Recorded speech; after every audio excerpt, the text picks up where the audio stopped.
what I'd like to say first of all is, obviously this is a real serious matter here. Mr. Johnson clearly is taking this very seriously. He's not going to be making a statement today. Maybe at some point in the future, he'll go ahead and make a statement. Today was the first court date. We've got some things done. From now, what we're really looking to do is to continue our communication with the government. That's been ongoing. It's been very professional. It's been very productive, and we hope to continue in that direction. But right now, what we're dealing with is a lot of notoriety simply because of a photograph that was taken in an instant. A lot of judgment based on that photograph, which has led to death threats to Adam and his family. So at this point, what he'd like to do is he'd like to just get home to his family. He'd like some privacy and spend some quality time with them, and we'll take the case from that point, and we'll see where it goes. You said this is a very serious matter, but there's a lot of people out there who say the charges that he is currently facing are not that serious. He could be facing much more serious charges. What do you think about what the government has filed so far? Well, I could take that question. I mean, you know, the government obviously, in any criminal case, is going to file initially a complaint, and that complaint is more or less a placeholder, and that gives them the opportunity to later indict anyone on much more serious charges. And it's my experience, I'm a former federal prosecutor, federal agent, that is something that could happen in this case. So I would differ with the opinion that, I mean, he's got serious charges. He's got felony charges against him right now, and obviously he's taking this very seriously. We're taking this very seriously.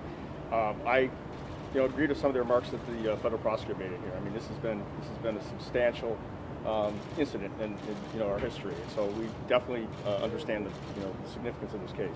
Could your client help identify anyone else from Florida who was involved in the scene from the Capitol? That's a great question, but we're not going to get into that at this point. I mean, this is within minutes of his order of release.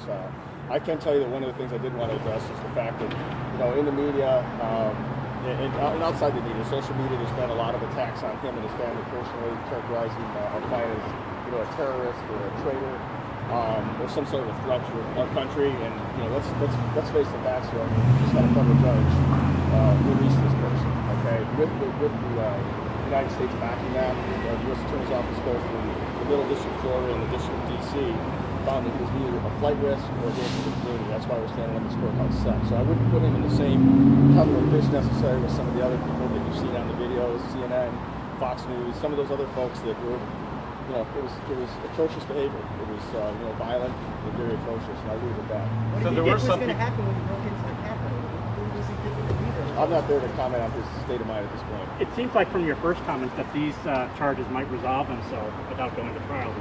I don't want to put the cart before the horse. We've got to review all of the evidence that's going to be provided to us, and then we'll take it from there to see what direction we're going to go. Do you believe then that your client is not as they painted him? I mean, they did say that he was a risk to the community and that he does pose some sort of danger to the community here. No, that's not a fair characterization. Again, if you were in the hearing, I mean, that's why he is here. I mean, there are conditions that were provided. Signature bond, passport surrender of his passport, and other conditions. I mean, truly, and let's be honest, you are reporters, you do this for a living. If he was a threat to the community or a danger, he wouldn't be standing here with me today. And that's an unsecured bond, right? A signature bond. It's an unsecured signature bond. That's correct. It could be worse. It could be worse, but I think part of what you have to factor into is, again, you just have to drill down on what actually happened. You have a photograph of our client, in a building, unauthorized to be there with, what appears to be a podium or a lectern. I'm not exactly sure which one it is called, but that's what we have. Obviously, that presents problems for you as a defense attorney, in that you have your client in the building at the time of the break-in.